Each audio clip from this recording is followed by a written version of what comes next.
Assalamualaikum warahmatullahi wabarakatuh. Waalaikumsalam warahmatullahi wabarakatuh. Puji syukur saya panjatkan kehadirat Allah Subhanahu wa Ta'ala karena telah melimpahkan rahmat dan hidayahnya sehingga kita dapat berkumpul di sini dalam keadaan sehat walafiat. Terima kasih saya ucapkan kepada rekan-rekan saya, Bapak Ibu Guru yang terhormat karena telah meluangkan waktunya untuk saya mempresentasikan diseminasi budaya positif. Lanjut. Demikianlah susunan acaranya. Yang pertama yaitu pembukaan, doa, menyanyikan lagu Indonesia Raya, ice breaking, materi, tanya jawab, kesimpulan dan penutup. Sebelum acara kita mulai, mari kita buka dengan bacaan basmalah bersama-sama. Bismillahirrahmanirrahim.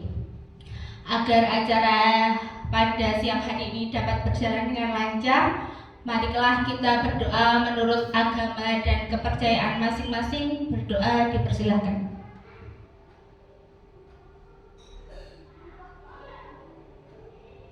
Selesai. Terima kasih. Next. Selanjutnya, marilah Bapak Ibu Guru yang terhormat untuk berkenan berdiri sebentar, kita menyanyikan lagu Indonesia Raya.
Hadirin dimohon duduk kembali. Terima kasih.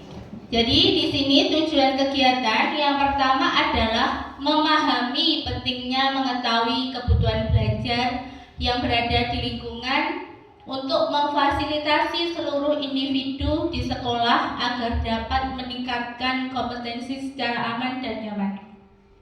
Yang kedua, melakukan evaluasi dan refleksi tentang praktik disiplin dalam pendidikan Indonesia untuk menciptakan murid dengan profil pelajar Pancasila. Tujuan yang ketiga, yaitu memahami peran sebagai guru untuk membangun budaya positif dengan menerapkan konsep disiplin positif dalam berinteraksi dengan murid. Yang keempat, memahami konsep budaya positif yang di dalamnya terdapat konsep perubahan paradigma stimulus respon dan teori kontrol. 3 teori motivasi perilaku manusia, motivasi internal dan eksternal, keyakinan kelas, hukuman dan penghargaan, 5 kebutuhan dasar manusia, 5 posisi kontrol guru dan segitiga restitusi. Kesepakatan kegiatan hari ini, Yang pertama yaitu peserta aktif dalam kegiatan. Yang kedua, saling menghormati. Yang ketiga, menjaga kebersihan kelas. Yang keempat, mengikuti kegiatan sampai akhir. Mungkin ada yang ingin ditambahkan dari kesepakatan kegiatan hari ini? Cukup ya, lanjut. Kita ice breaking dulu. Minta tolong berdiri lagi ya.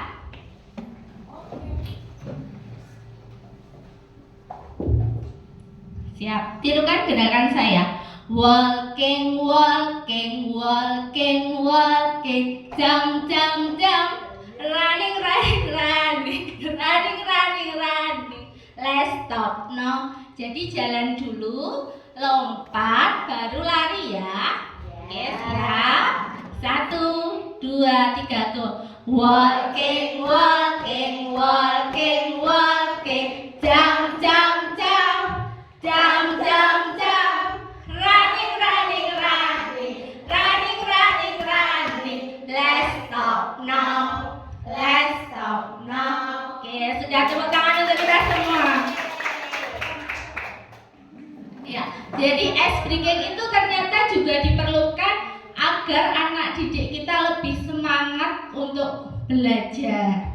Lanjut. Tujuan pendidikan menurut Ki Hajar Dewantara yaitu adalah menuntun segala kodrat yang ada pada anak agar mereka dapat mencapai keselamatan dan kebahagiaan yang setinggi-tingginya, baik sebagai manusia maupun sebagai anggota masyarakat.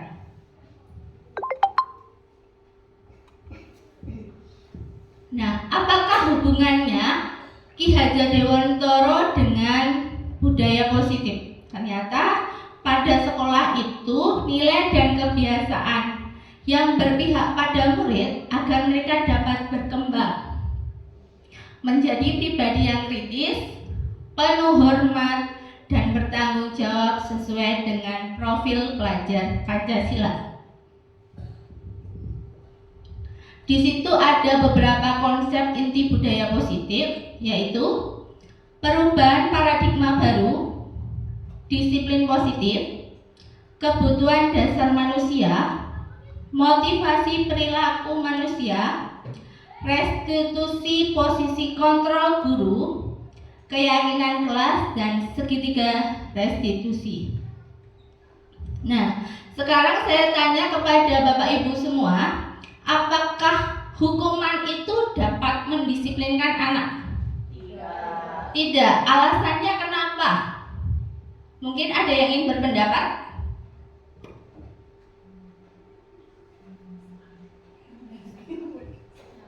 Monggo Bu Yuli.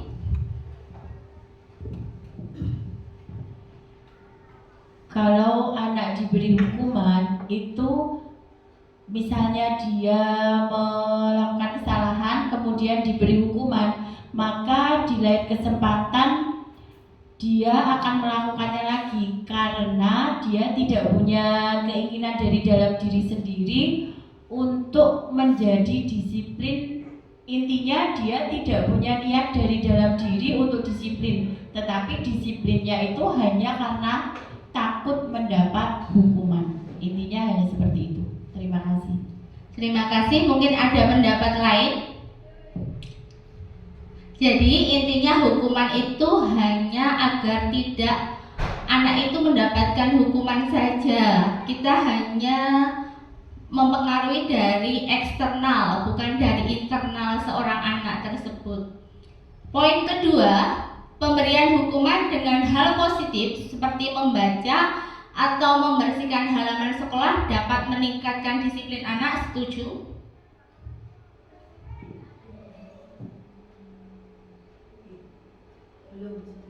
Belum setuju. Poin ketiga, memberi penghargaan dapat meningkatkan motivasi belajar anak. Setuju? Ada yang setuju, ada yang tidak? Kita pelajari ya untuk ke belakangnya. Coba dibuka lagi slide-nya.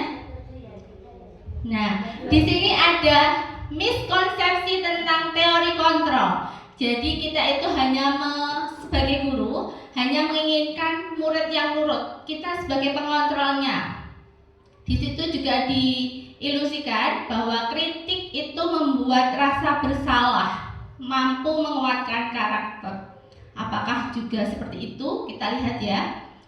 Ilusi bahwa orang dewasa berhak memaksa. Ilusi bahwa semua penguatan positif, efektif dan bermanfaat.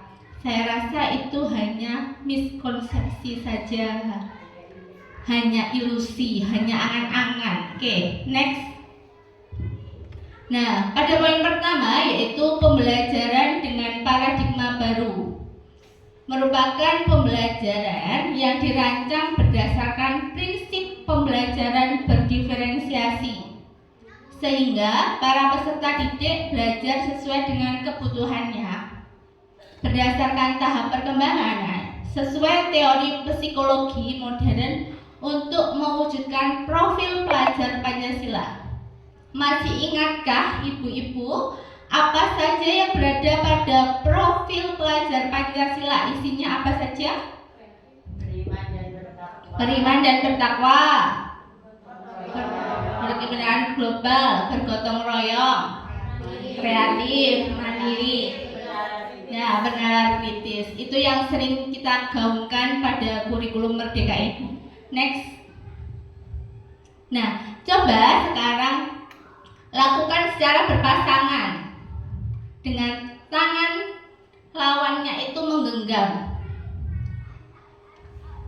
Berpasangan, yang satu saja yang menggenggam. Nih misalnya Bu Nini yang menggenggam. Bu Lina ini ojo-ojo Ibu Nini.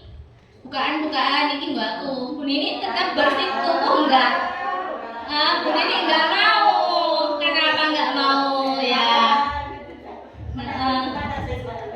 Ya bisa juga dibujuk, dirayu-rayu, nanti dapat uang loh. Bukaan itu kepalanya, mau enggak? Oh enggak mau. Oke. Dan apa yang terjadi pada lawannya, pada temannya itu tetap mempertahankan dengan genggamannya, tidak mau untuk melepaskan. Lanjut. Nah, apakah arti disiplin?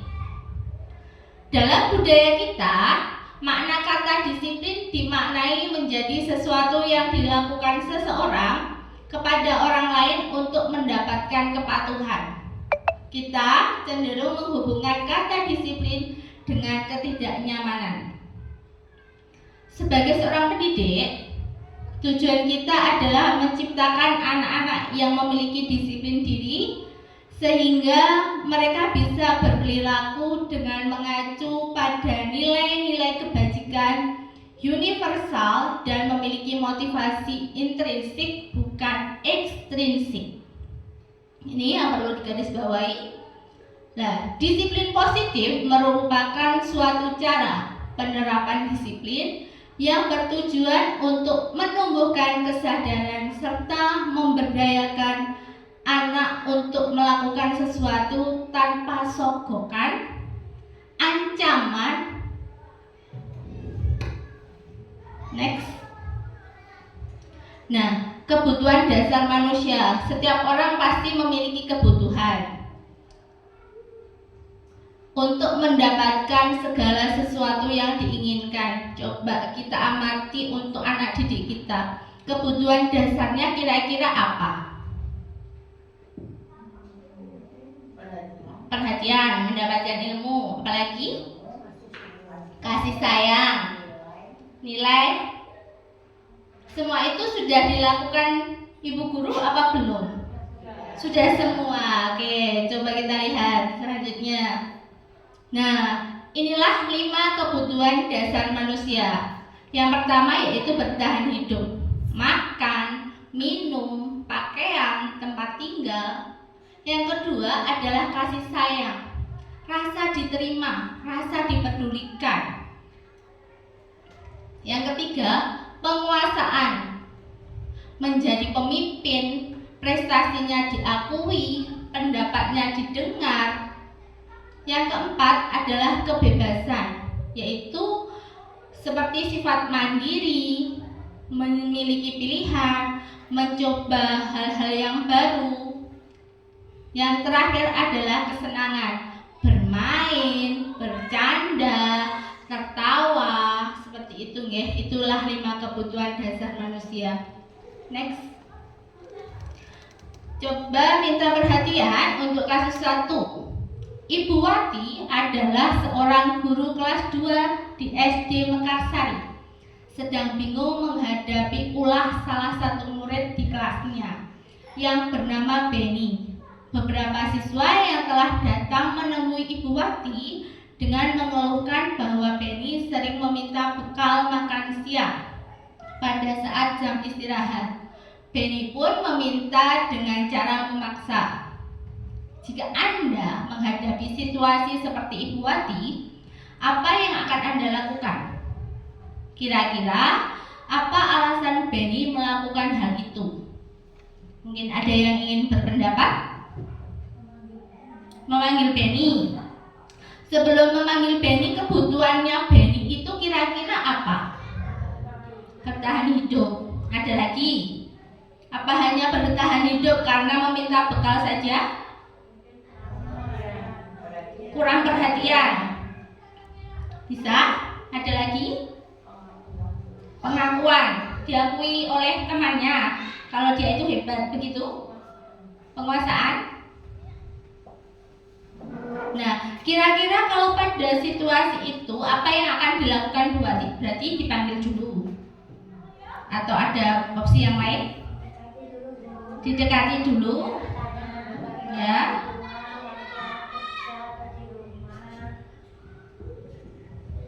Kalau saya ya Bu, anak itu saya dekati, terus tak tanya di rumah sama siapa, ibunya apa kerja gitu, terus tak tanya lagi gitu, udah sarapan begitu, bawa bekal apa dibekali apa enggak, disamani apa enggak gitu kalau saya Bu.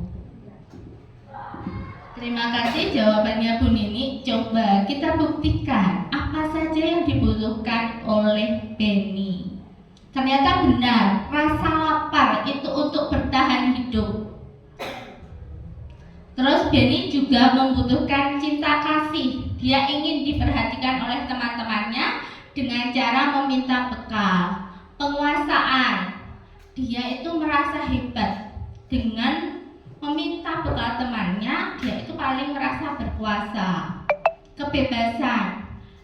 Benny mungkin merasa bosan karena bekalnya hanya itu-itu saja. Kesenangan. Benny senang dengan iseng sama temennya itu, Benny merasa senang. Dia merasa puas. Next. Nah, di sini ada motivasi perilaku manusia. Motivasi merupakan dorongan yang timbul pada seseorang secara sadar atau tidak sadar untuk melakukan suatu tindakan dengan tujuan tertentu. Yang pertama, yaitu menghindari ketidaknyamanan dan hukuman.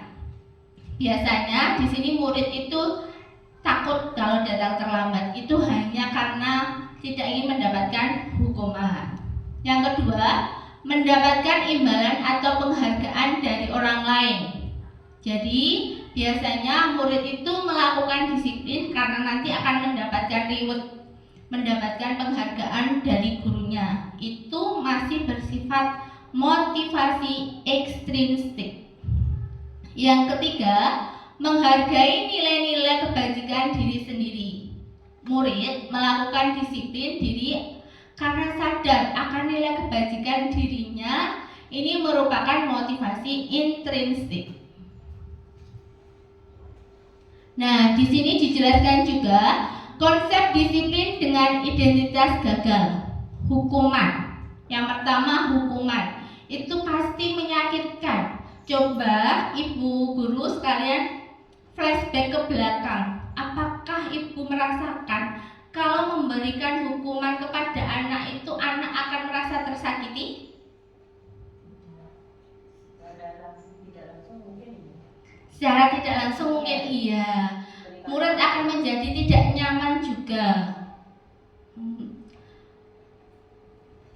Murid menjadi merasa rendah diri. Terus konsep disiplin dalam penghargaan itu tidak efektif karena hanya mematikan kreativitas anak saja. Menghukum dengan sistem ranking merampas hak. Jadi sudah digaungkan bahwa di kurikulum Merdeka ini sudah tidak ada ranking. Mungkin maksudnya ini. Dan juga untuk menghargai dirinya. Next.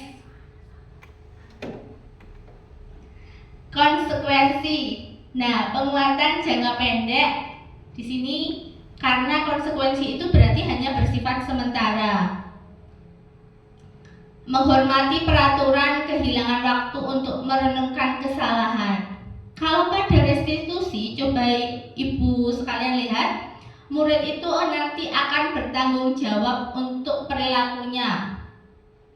Fokus pada pemecahan masalah jangka panjang. Murid juga akan menghormati diri dan orang lain. Murid menjadi bersemangat untuk memperbaiki kesalahannya. Next. Konsep disiplin pada pendekatan restitusi merupakan sebuah cara untuk menanamkan disiplin pada murid. Pengertian restitusi sendiri adalah proses menciptakan kondisi bagi murid untuk memperbaiki kesalahan mereka, sehingga mereka bisa kembali pada kelompok mereka dengan karakter yang lebih kuat. Di sini juga dijelaskan ciri-ciri restitusi. Yang pertama, bukan menebus kesalahan, tapi belajar dari kesalahan. Tawaran, bukan paksaan. Untuk mencari jati diri, kebutuhan dasar yang mendasari. Tindakan fokus pada karakter, bukan tindakan untuk menghukum. Jadi di sini difokuskan untuk murid itu mencari solusi sendiri. Next. Nah, di sini kebanyakan ini 5 posisi kontrol guru. Biasanya kita sebagai apa di sini? Penghukum, pembuat rasa bersalah, teman, pemantau, apa manajer? Yang sudah sering kita lakukan. Penghukum, iya. Ternyata itu sudah benar apa belum? Belum, karena tadi sudah dikatakan bahwa menghukum itu akan menyakitkan murid ya. Next. Nah, di sini contoh penerapan 5 posisi kontrol guru. Kasusnya, siswa tidak memakai atribut lengkap saat upacara bendera. Nah, hormat pada bendera selama 1 jam. Itu termasuk posisi kontrol guru sebagai apa? Penghukum. Oke. Bapak Ibu guru juga sering berkata, loh kamu itu udah salah. Bapak Ibu guru kan sudah sering mengingatkan seperti itu, berarti kita membuat rasa bersalah. Nah, di sini juga ada posisi kontrol sebagai teman. Ayo dong ikuti aturan di sekolah, tolong bantu Bapak Ibu guru di sekolah, jangan membuat malu. Tapi pada posisi kontrol ini kalau bisa jangan terlalu dekat dengan murid. Boleh kita sebagai teman, tapi jangan terlalu dekat. Nanti kita akan tidak dihargai. Pemantau, kalau sudah melanggar peraturan sekolah, kamu tahu konsekuensinya kan? Setelah upacara, kamu beli atribut ke koperasi dan jangan diulangi lagi. Itu posisi kontrol sebagai pemantau. Next. Oh iya, gitu. Biasanya gitu ya Bu? Ya. Oh iya, sekarang nggak boleh. Boleh. Nggak boleh. Sudah tahu ini ya? Oke. Ya. Yang paling pas itu adalah posisi kontrol sebagai manajer. Kenapa? Karena kita itu cuma menggali apa kesalahan anak didik dan mereka mencari solusinya. Apakah kamu tahu kesalahan kamu itu apa? Ditanya dulu. Jangan langsung dibentak-bentak, kamu itu salah ini gitu, seperti itu tidak boleh. Nah, ya setelah ditanya, terus murid kan pasti akan menjelaskan kan. Terus nanti, lah kamu sudah tahu salah, masalah, bagaimana kamu solusinya, bagaimana ke depannya, seperti itu. Next. Coba sekarang kita lihat bersama-sama. Saya kecewa dengan kamu. Itu posisi kontrolnya sebagai apa? Membuat rasa bersalah. Kelihatan ya Bu dari situ? Enggak. Oh, enggak kelihatan. Berarti bisa ya. Oke. Lanjut Bu, benar? Iya, betul, hebat sekali. Nah, kalau ini kamu tidak pernah benar melakukannya.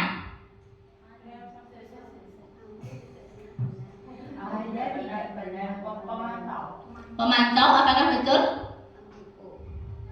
Penghukum. Oh, sekarang sudah tidak menghukum. Oke, lanjut. Apa rencanamu untuk menyelesaikan masalah ini? Manajer.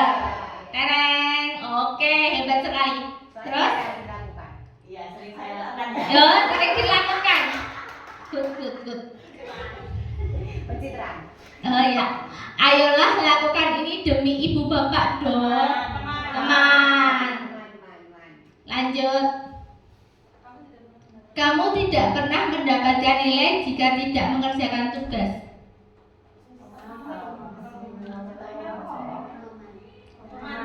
Pemantau. Coba pemantau. Iya, betul, pemantau. Belum Bu, masih banyak. Iya, masih banyak. Oh, pertanyaannya habis. Nah, sekarang coba Bapak Ibu Guru, apakah sudah membuat keyakinan kelas? Sudah. Kenapa keyakinan kelas? Kenapa bukan peraturan kelas? Coba, bisa.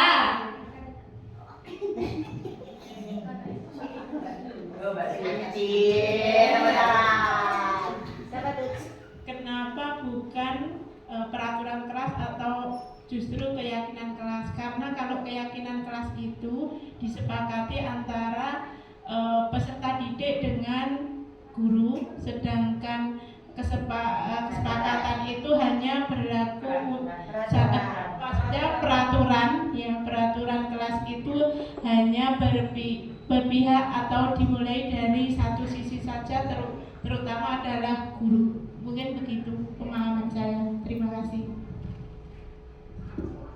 Ada yang ingin menambahkan? Sama? Kalau keyakinan kelas itu Lebih diberikan untuk menggali niat atau dari eksternal ya, kalau keyakinan kelas itu ya jadi eksternal, jadi internal ya, jadi internal atau dari diri siswa sendiri. Sedangkan untuk peraturan kelas itu lebih mengarah ke motivasi eksternal, jadi bukan seperti yang diharapkan, bukan dari kemauan siswa-siswi sendiri untuk mematuhinya. Mungkin seperti itu. Ya, terima kasih jawaban dari Bu Suyem dan Bu Yuli. Jadi benar sekali, ketika kita membuat keyakinan kelas karena dibuat bersama-sama antara guru dan murid, jadi murid itu lebih mengenal. Jadi mereka lebih sadar itu perubahan dari internal, bukan eksternal yang diharapkan perubahannya. Next. Nah, di sini ada ketentuan bagaimana pembentukan keyakinan kelas. Lebih abstrak kepada peraturan, berupa pertanyaan universal, dibuat dalam bentuk positif, sedikit saja agar mudah diingat, sesuai dengan kondisi sekolah dan kelas mudah untuk diterapkan. Semua warga kelas atau sekolah dilibatkan saat membuat keyakinan kelas. Sudahkah seperti itu, Ibu? Ketika membuat keyakinan kelas? Sudah, oke. Tidak boleh ada kata-kata yang negatif. Ya, jangan gitu, tidak. Next. Di sini contoh kata-kata pada kesepakatan kelas. Mengucapkan salam ketika masuk kelas. Harus disiplin. Tidak harus ya, disiplin aja. Menjaga kebersihan kelas, membuang sampah pada tempatnya, meminta izin saat keluar atau masuk kelas, saling menghargai, bertanggung jawab menyelesaikan tugas yang diberikan oleh guru. Ini contoh beberapa kalimat pada kesepakatan kelas. Next.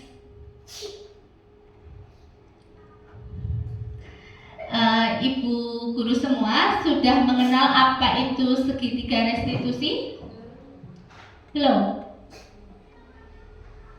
Nah, jadi segitiga restitusi merupakan sebuah tahapan yang memudahkan guru dan orang tua dalam melakukan restitusi. Segitiga restitusi adalah suatu proses dialog yang dijalankan oleh guru atau orang tua agar dapat menghasilkan murid yang mandiri dan bertanggung jawab. Proses dialog ini ditampilkan pada ketiga sisi pada segitiga restitusi. Poin pertama pada segitiga restitusi yaitu menstabilkan identitas. Pada segitiga restitusi yang poin pertama yaitu menstabilkan identitas. Kedua, validasi tindakan yang salah. Yang ketiga, menanyakan keyakinan. Apa itu menstabilkan identitas? Next. Nah, di sini adalah memberikan pengertian kepada si pembuat memberikan pengertian kepada murid yang bersalah kalau ternyata salah itu adalah hal yang wajar. Tidak ada manusia yang sempurna. Ibu bapak guru pun juga pernah melakukannya. Itu kata-kata seperti itu digunakan pada segitiga restitusi menstabilkan identitas. Next. Validasi tindakan yang salah bisa digunakan dengan kata-kata kamu pasti punya alasan mengapa melakukan hal itu. Padahal kamu bisa melakukan yang lebih buruk ya dari itu. Ini validasi tindakan yang salah itu berdasarkan prinsip setiap perilaku berupaya memenuhi suatu kebutuhan tertentu. Next, menanyakan keyakinan. Nah, di sini pada puncaknya berdasarkan prinsip teori kontrol bahwa pada dasarnya kita termotivasi secara intrinsik. Diingatkan lagi peserta didiknya, apa toh keyakinan kelas kita? Nilai-nilai apa yang sudah disepakati bersama? Seperti apa gambaran kelas yang ideal menurut kamu? Kamu ingin menjadi orang yang seperti apa? Nah, di sini ada contoh penerapan segitiga restitusi pada kasus anak didik saya. Kemarin kita dengar kamu tidak mengikuti upacara bendera ya? Kemarin waktu upacara bendera itu loh. Ya, karena saya tidak kesiangan. Wah, kenapa kok kamu bisa bangun kesiangan? Apakah kamu bersedia untuk menceritakannya? Saya itu masih alarm, Bu. Tapi kok masih ketiduran ya, Bu? Memangnya kamu tidur jam berapa? Saya tidur jam 2 malam, Bu. Karena dia pernah dengan bola dulu di seluruh dengan bola anak Indonesia di Malaysia. Itu kan waktu saya yang main. Jadi saya punya apalagi itu dan itu sudah masuk ke dalam benar. Saya sekali kalau tidak mau. Oh, jadi itu yang membuat kamu terlambat.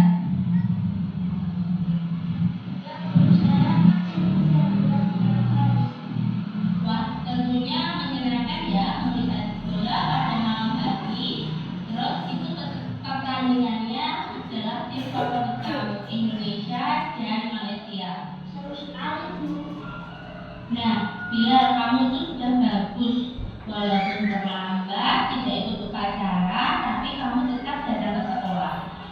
Sebenarnya saya sudah berpikir untuk bolos waktu itu, tapi tidak jadi saya lakukan. Tidak apa-apa, kamu itu terlambat, tapi tetap pergi ke sekolah ya. Maaf ya, Bu, dengan saya datang terlambat mengganggu kegiatan upacara. Tidak apa-apa, manusia itu biasa malas untuk bangun. Yang penting bagaimana setelah kejadian ini kamu menyadari kesalahan dan tidak akan mengulanginya lagi. Apakah kamu masih ingat dengan keyakinan kelas yang kita buat bersama-sama? Masih Bu, itu kan yang membuat kita semua jadi keyakinan kelas dalam belajar di sekolah. Hebat jika kamu masih ingat. Sekarang menurut kamu keyakinan kelas apa yang telah kamu lewatkan? Datang ke sekolah tepat waktu dulu dengan saya terlambat mengganggu acara saya mengganggu Rahman. Syukurlah dia, kamu tahu apa kesalahan kamu dan kamu masih mengingat keyakinan kelas yang kita buat bersama-sama. Sekarang apa yang harus kamu lakukan untuk memperbaikinya? Saya akan tidur lebih awal dan masang alarm dulu. Saya juga akan meminta ibu saya untuk membangunkan saya lebih pagi sehingga bisa mempersiapkan diri untuk ke sekolah. Ya, Bu Ita juga sependapat dengan kamu, jadi kamu juga pasang alarm, tidak lupa untuk mengatakan kepada ibu untuk membangunkan lebih pagi, jadi kamu siap ke sekolah datang lebih awal. Terus ini cukup ya, besok tidak perlu diulangi lagi. Sekarang silakan kembali ke kelas. Terima kasih Bu. Ya, jadi itulah contoh penerapan segitiga restitusi pada kasus anak yang terlambat datang ke sekolah karena tidurnya kemalaman. Jadi kita harus melalui tahap-tahapan tadi. Yang pertama apa? Menggali informasi itu berarti menstabilkan identitas. Yang kedua, validasi tindakan. Yang ketiga, menanyakan keyakinan ya. Tadi kita sudah sepakat apa saja. Next. Nah, ya, tibalah di penghujung acara pada sesi ini. Mungkin ada kurang lebihnya, saya mohon maaf. Sebelum ditutup, mungkin ada yang ingin memberikan refleksi atau memberikan pertanyaan. Saya persilahkan. Ya, Bu Siti, monggo.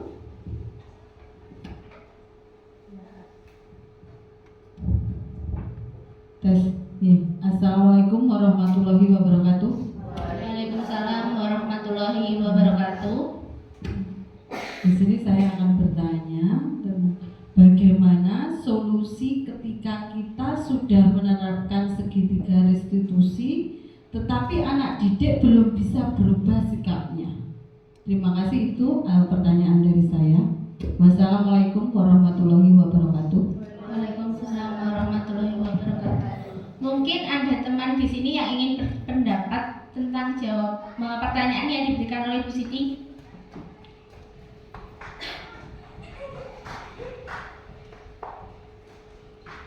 Tidak. Oke, jadi ketika kita sudah menerapkan segitiga restitusi, tetapi anak itu masih ngeyel, masih tingkah lakunya tidak sesuai yang kita inginkan. Coba kita koreksi lagi, apakah sudah kita lakukan semua pada 3 tahapan tadi? Menstabilkan identitas, validasi, menanyakan keyakinan. Kalau semuanya itu sudah dilakukan dan anak itu tidak berubah, juga coba kita lakukan kolaborasi, mungkin dengan rekan-rekan yang ada di sekolah, mungkin dengan orang tua. Apa toh masalahnya kok anak ini ternyata tidak bisa berubah? Padahal kita sudah dengan sabar ya, menahan-nahan supaya tidak marah padahal anak itu melakukan kesalahan. Kita coba, pertama tadi kita coba evaluasi apakah tindakan yang kita lakukan sudah sesuai. Yang kedua yaitu kolaborasi. Seperti itu, Bu. Mungkin jawabannya masih bisa ditambahkan oleh teman atau cukup? Cukup. Ada yang ingin bertanya lagi? Ya, monggo.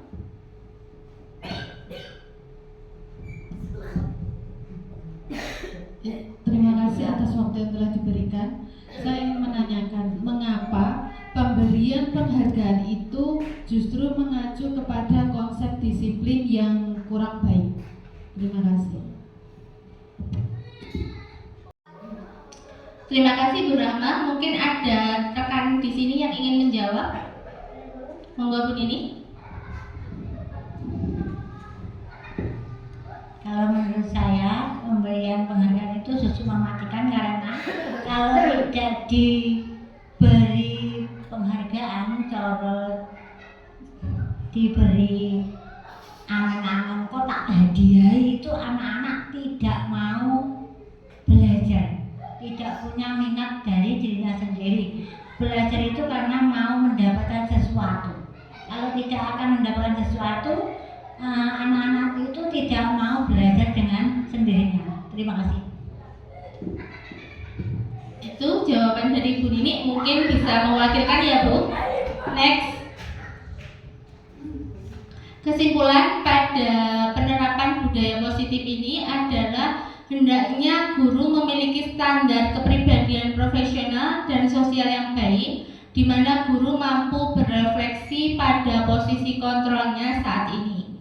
Bagaimana perjalanan dirinya sebagai seorang among, menuntun, posisi manajer, untuk menuntun murid-murid menjadi insan yang mandiri, merdeka, dan bertanggung jawab. Standar nasional pendidikan. Next. Mungkin itu yang dapat saya sampaikan tentang budaya positif yang harus diterapkan di sekolah. Ada kurang dan lebihnya mohon maaf. Wassalamualaikum warahmatullahi wabarakatuh.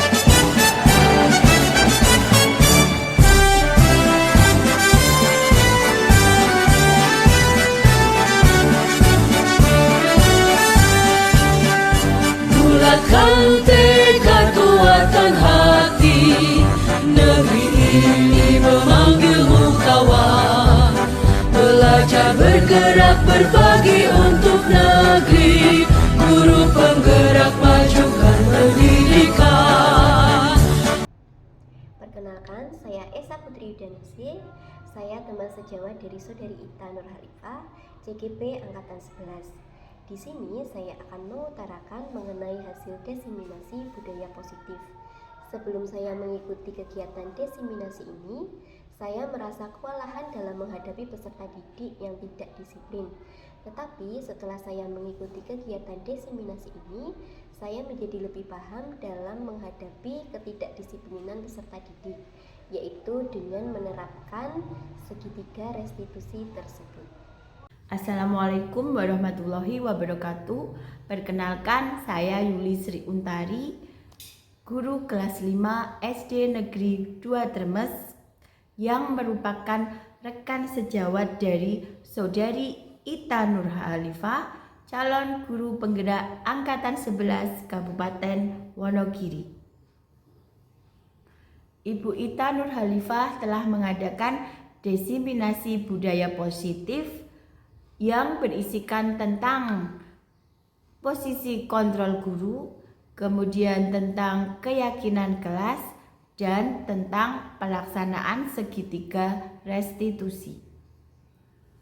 Manfaat yang kami dapatkan dari desiminasi yang dilakukan oleh Ibu Ita Nur Halifah, tentu saja kami jadi semakin paham bagaimana memperlakukan seorang siswa sesuai dengan ajaran Ki Hajar Dewantoro.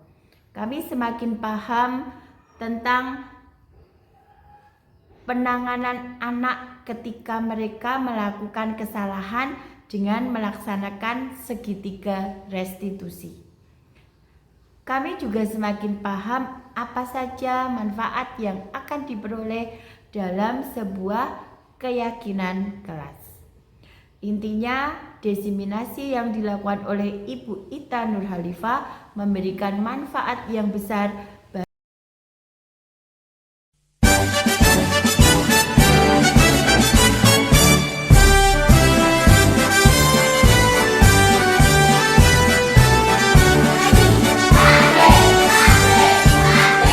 Bulatkan tekad, kuatkan hati, negeri ini memanggilmu kawan.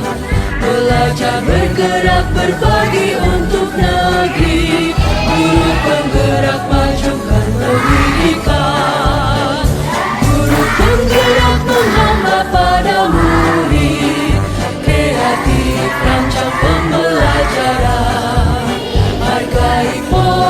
berpotensi tingkatkan prestasi, lahirkan profil pelajar Pancasila. Belajar, bergerak, berbagi untuk negeri, kita menjalin kolaborasi. Belajar, bergerak, berbagi untuk negeri, demi bakti pada Ibu Pertiwi.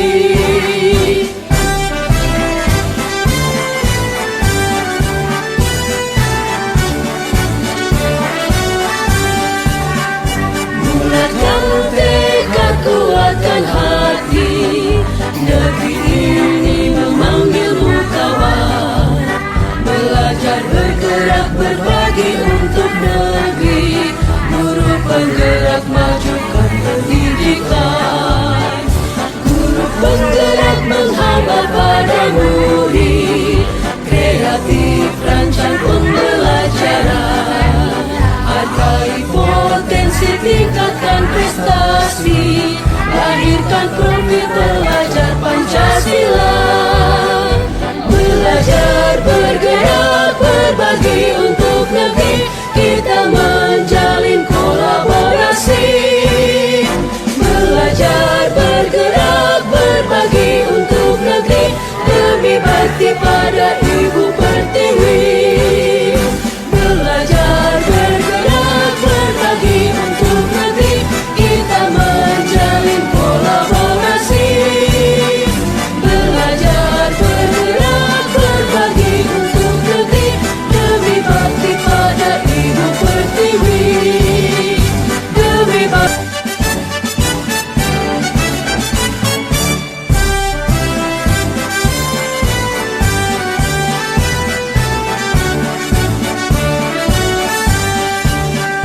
Bulatkan tekad, kuatkan hati, negeri ini memanggilmu kawan. Belajar, bergerak, berbagi untuk negeri, guru penggerak majukan pendidikan. Guru penggerak menghamba pada murid, kreatif rancang pembelajaran. Hargai potensi, tingkatkan prestasi, lahirkan profil pelajar Pancasila. Belajar, bergerak, berbagi untuk negeri, kita menjalin kolaborasi. Belajar, bergerak, berbagi untuk negeri, demi bakti pada Ibu Pertiwi.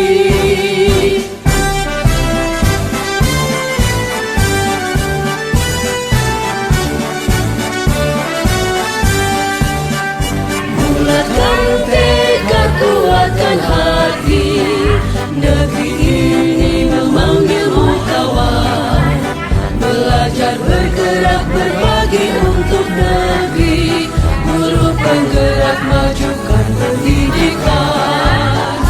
Guru penggerak menghamba pada murid, kreatif rancang pembelajaran. Hargai potensi, tingkatkan prestasi, lahirkan profil pelajar Pancasila. Belajar, bergerak, berbagi untuk negeri, kita menjalin kolaborasi. Belajar, bergerak, berbagi untuk negeri, demi bakti pada Ibu Pertiwi. Belajar, bergerak, berbagi untuk negeri, kita menjalin kolaborasi. Belajar, bergerak, berbagi untuk negeri, demi bakti pada Ibu Pertiwi. Demi bakti pada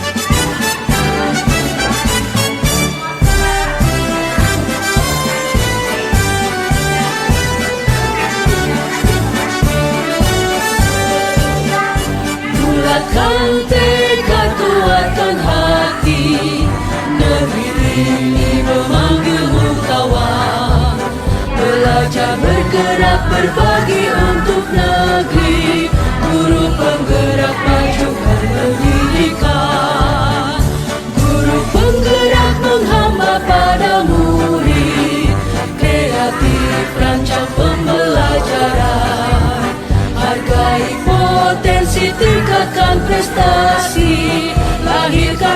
profil pelajar Pancasila.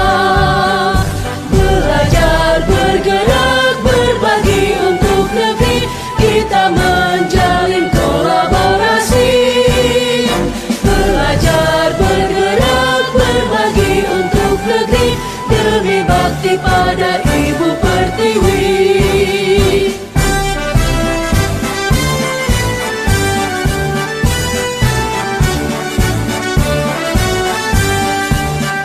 Bulatkan tekad, kuatkan hati, negeri ini memanggilmu kawan.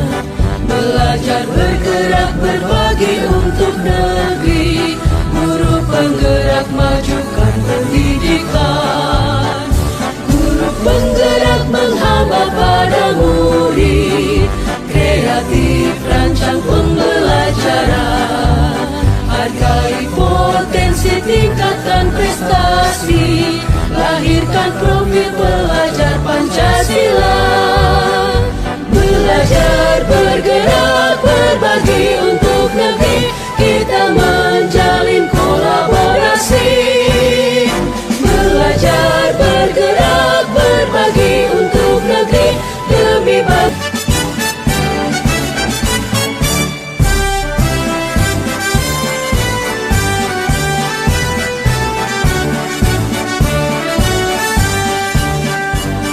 Bulatkan tekad, kuatkan hati, negeri ini memanggilmu kawan.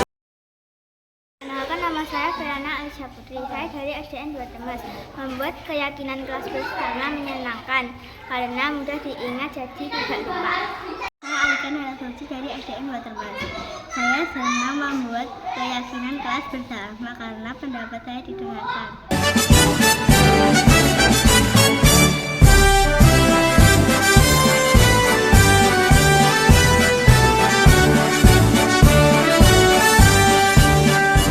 Bulatkan tekad, kuatkan hati, negeri ini memanggilmu kawan. Belajar, bergerak. Selamat siang Bilal. Selamat siang, Bu. Kemarin Wita dengar kamu tidak mengikuti upacara bendera ya? Kapan ya, Bu? Kemarin waktu upacara bendera itu loh. Ya, Bu, karena saya bangun kesiangan. Wah, kenapa kok kamu bisa bangun kesiangan? Apakah kamu bersedia untuk menceritakannya? Saya itu sudah pasang alarm, Bu, tetapi kok masih ketiduran ya, Bu? Memangnya kamu tidur jam berapa? Saya tidur jam 2 malam, Bu, karena melihat pertandingan bola dulu di TV. Seru loh, Bu, pertandingan bola antara Indonesia dan Malaysia. Itu kan tim favorit saya yang main. Jadi saya harus mendukungnya, Bu. Apalagi pertandingan ini sudah masuk ke babak final. Sayang sekali kalau tidak menonton. Oh, jadi itu yang membuat kamu terlambat. Ya, Bu, saya kan sering lihat bola di malam hari. Wah, tentunya menyenangkan ya melihat bola pada malam hari. Terus itu pertandingannya adalah tim favorit kamu, Indonesia dan Malaysia. Seru sekali, Bu. Nah, Bilal, kamu itu sudah bagus. Walaupun terlambat, tidak ikut upacara, tapi kamu tetap datang ke sekolah. Sebenarnya saya sudah berpikir untuk membolos waktu itu, Bu, tetapi tidak jadi saya lakukan. Tidak apa-apa, kamu itu terlambat, tapi tetap pergi ke sekolah ya. Maaf ya, Bu, dengan saya datang terlambat mengganggu kegiatan upacara. Tidak apa-apa, karena sifat manusia itu kan biasa malas untuk bangun. Yang penting bagaimana setelah kejadian ini kamu menyadari kesalahan dan tidak akan mengulanginya lagi. Apakah kamu masih ingat dengan keyakinan kelas yang kita buat bersama-sama? Masih, Bu, itu kan yang membuat kita semua dan menjadi keyakinan kelas dalam belajar di sekolah. Hebat jika kamu masih ingat. Sekarang menurut kamu keyakinan kelas apa yang telah kamu lewatkan? Datang ke sekolah tepat waktu, Bu, dengan saya terlambat mengganggu upacara. Saya tidak menghargai teman-teman. Syukurlah bila kamu tahu apa kesalahan kamu. dan kamu masih mengingat keyakinan kelas yang kita buat bersama-sama. Sekarang, apa yang harus kamu lakukan untuk memperbaikinya? Saya akan tidur lebih awal dan pasang alarm, Bu. Saya juga akan meminta ibu saya untuk membangunkan saya lebih pagi sehingga bisa mempersiapkan diri untuk ke sekolah. Ya, Bu Ita juga sependapat dengan kamu. Jadi kamu sudah pasang alarm, tidak lupa untuk mengatakan kepada ibu untuk membangunkan lebih pagi. Jadi kamu siap ke sekolah untuk datang lebih awal. Terus ini cukup ya, besok tidak boleh diulangi lagi. Sekarang silahkan kembali ke kelas. Terima kasih, Bu. Selamat siang Mika. Wita dengar kemarin kamu tidak datang ke ekstrakurikuler pramuka ya? Iya, Bu. Saya tidak ikut, Bu. Wah, padahal ekstra kemarin itu sangat menyenangkan loh Wita. Kita semua belajar kali kemarin. Saya dengar kamu juga tidak izin ya? Iya, Bu. Kan saya piknik ke Tawangmangu, Bu. Di sana pemandangannya sangat indah dan makanannya enak-enak. Wah, begitu. Wita jadi pengen ke sana juga. Tapi dengan kamu tidak ikut ekstra, kamu akan ketinggalan materi loh Mika. Iya, Bu. Sekarang nggak apa-apa, karena berbuat salah itu merupakan hal yang wajar. Maafkan saya, Bu. Kamu pasti mempunyai alasan mengapa tidak masuk ekstra. Tapi kamu hebat mau mengakui kesalahan kamu, Mika. Karena saya diajak kakak yang baru pulang dari Bandung untuk pergi bermain, jadi senang hati saya ikut, Bu. Dan di sana sangat menyenangkan. Betul, piknik itu adalah suatu yang menyenangkan. Tapi, apakah kamu tahu yang kamu lakukan itu kurang sesuai dengan keyakinan sekolah yang sudah kita buat bersama-sama? Iya, Bu. Nah, keyakinan apa yang sudah kamu lewatkan, Mika? Saya tidak disiplin. Terus, bagaimana solusinya? Saya akan meminta izin kepada pembina pramuka ketika tidak ikut kegiatan pramuka. Adakah solusi lagi? Saya akan memilih waktu piknik saat libur sekolah. Nah, Bu Ita juga sependapat dengan kamu, Mika. Jadi, ketika kamu sakit atau tidak bisa datang ke ekstra, kamu sebaiknya meminta izin kepada pembina pramuka. Terus, kalau ingin piknik, dipilih hari libur, pas hari Minggu, atau hari besar agama, tanggal merah seperti itu. Terima kasih ya. Besok-besok lagi tidak boleh diulangi. Sekarang silahkan kembali ke kelas bersama teman-teman. Terima kasih.